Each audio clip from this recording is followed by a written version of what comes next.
Dr. Joseph Chilongane amechukua fomu kwa lengo la kuwania kugombea nafasi ya ubunge katika jimbo la Kongwa, huku akikumbushia jinsi alivyopigwa fimbo na mgombea mwenzake katika uchaguzi wa mwaka 2025. Chilongane amechukua fomu hiyo Juni 29 katika ofisi za Chama cha Mapinduzi CCM wilaya ya Kongwa, ambapo baada ya kukabidhiwa na katibu wa wilaya hiyo Bi Joyce Kaulaga, kisha akapata nafasi ya kuongea na waandishi wa habari. Kwa majina naitwa Joseph Elieza Chilongane. Ni mwanachama wa Chama cha Mapinduzi na nimekuwa kiongozi kupitia Chama cha Mapinduzi kwa muda mrefu.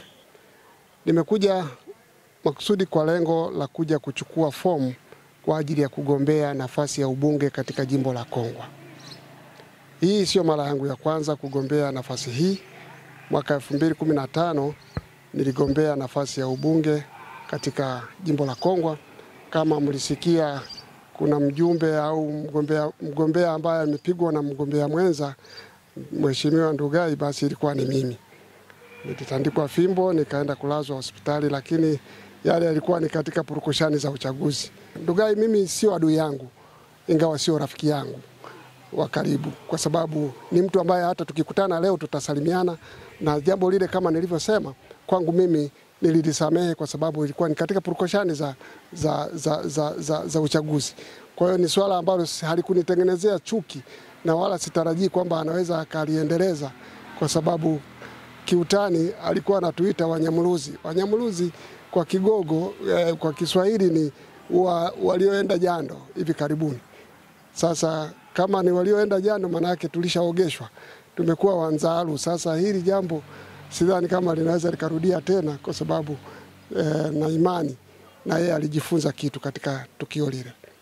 Lakini baada ya pale mimi niliteuliwa na Mheshimiwa Rais nikawa mkuu wa wilaya katika wilaya ya Meatu, nafasi ambayo nimeitumikia kwa miaka 5 hadi kufikia mwaka 2021. Nafasi ile imenipa uzoefu mzuri na mkubwa katika kutumika katika nafasi ya uongozi, jambo ambalo uzoefu ambao nina uhakika kama nitakuja kuutumia katika jimbo langu, basi tutafanya mambo makubwa kwa ajili ya maendeleo ya wananchi wa Kongwa. Aidha, Dr. Chilongane akaongeza na hili kwa ajili ya wakazi wa Kongwa.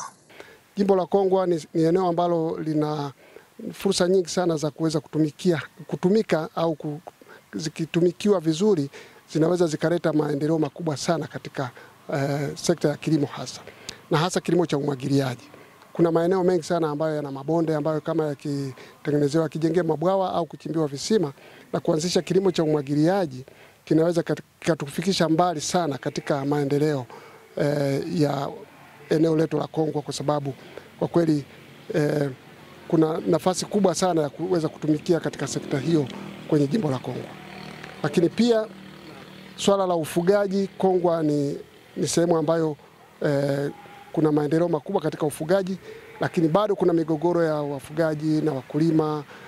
Ni mambo ambayo yanatakiwa yafanywe kazi ili kuweza kuendeleza sekta ya ufugaji kwa ufugaji wenye tija, sio ufugaji wa mazoea. Na jambo hili linahitaji tu uongozi ulio makini kwa ajili ya kusimamia, ili wananchi waweze kufuga katika namna ambayo inaweza kuwaletea maendeleo. John Israeli, Banda Media, Kongwa, Dodoma, Tanzania.